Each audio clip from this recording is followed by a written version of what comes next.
The Hunter. This creature may have the most frightening intro of the entire Resident Evil series. Everyone that encountered the Hunter blind no doubt acutely remembers it.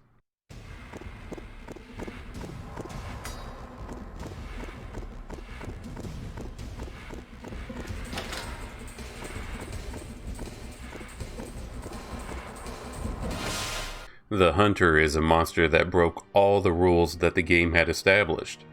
It is quick, agile, durable, powerful, and can close the distance on its target in a single leap. I have screamed in fear and frustration more than once as the creature leapt over my shotgun blast. Apologies for the personal anecdote, but my fear of the Hunter made me love Resident Evil. The Hunter is a product of Umbrella Incorporated, created in the 1980s. While the T-virus was applicable as a military weapon, there was a 10% immunity rate. This left the possibility of survivors. Hunters were designed by William Birkin to dispose of any remaining living targets. This model was dubbed the Hunter Alpha and is the creature encountered by STARS in the Mansion incident. I believe this was orchestrated by Wesker's true superpower, treachery.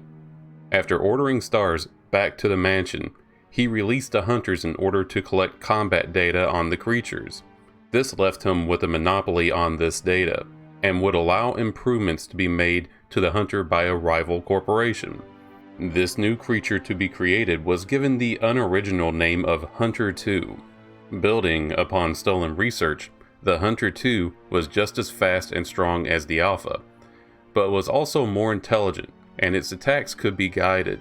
Devices called Seekers or Spotters could be deployed to a location. When these devices spot a target, they send a signal to a transmitter implanted in the Hunter 2's head.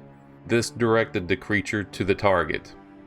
The rival corporation had also created a variation of the Hunter 2 called the Sweeper. This Hunter was distinguished by its red or purple scales, red eyes, and poison-tipped claws.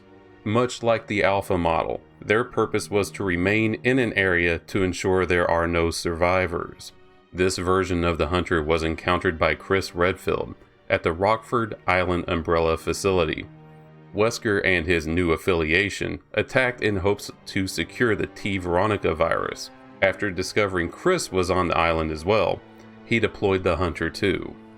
Perhaps the most infamous Hunter Alpha deployment is the Terra Grigia Panic. The terrorist group Veltro was responsible for the attack. Because these Hunters were manufactured by a third party, they were larger and slower. However, they were still effective in bringing about the destruction of the city. Veltro was also responsible for what might be the most impressive upgrade and defect to the Hunter product line. The terrorists had experimented with the mass-produced Hunters and the T-Abyss virus. This created the Hunter dubbed Farfarello. The most distinguishable difference is that T-Abyss granted these Hunters the ability to blend in with their surroundings, much like certain aquatic organisms. However, this change had a drastic side effect. The Farfarello, due to its combination of viruses, was exceedingly aggressive, requiring constant sedation to keep them under control. Unfortunately for Veltro, the Farfarello Hunters broke free at their airport base and decimated the members. This occurred because sedation was not maintained. This defect may eliminate this version of the Hunter from being a viable BOW. As a fun side note, the Farfarello is a devil from the Divine Comedy. This book is referenced several times in Resident Evil Revelations. The Divine Comedy also features two characters named Dante and Virgil. I'm sure anyone familiar with Capcom's Devil May Cry series will recognize those names. Umbrella also attempted to create cheaper mass production models of the Hunter. While these products were still deadly, Umbrella deemed them to be defective, at least in comparison to the original. Also, on a side note, with the remake of Resident Evil Nemesis, the lore for these creatures could have been altered, expanded, or simply replaced. The Hunter Beta, or code MA121, was developed by Umbrella Europe. While this variation has increased agility and reaction time, its lethality was found to be decreased. The left claw appears enlarged, and the creature's body is covered in tumors as a result of genetic tampering. The Hunter Beta was encountered in Raccoon City, where they made the General Hospital their hunting ground. Umbrella Europe deployed 20 of the units into the city during the outbreak. The Umbrella Biohazard Countermeasure Service was deployed against them, with monitors ordered to record the combat data. Production of the beta model was halted in the same year, 1998. The Hunter Gamma, code MA124, or affectionately referred to as the Frogger by its developers. This hunter was developed by inversing the procedure for creating alphas. Instead of combining reptilian DNA to a fertilized human embryo, Umbrella Europe bonded human DNA to a fertilized amphibian egg. The product was found to have enough intelligence to be tamed, giving a small measure of safety to potential buyers. Also, it was noted during the Raccoon City outbreak that they had learned the layout of the sewers very quickly. However, the Frogger's many flaws deemed it unsuitable for combat. It is sensitive to heat and even dry conditions, requiring aquatic environments. The claws have deformed into being nearly useless, leaving only the Frogger's mouth to swallowing victims whole as its only reliable offense. In 1998, Umbrella ordered the elimination of the Froggers to remove worthless stock. However, it seems at least one developer had created a bond with the creatures under his care, to the point that they were tame and would not harm this individual.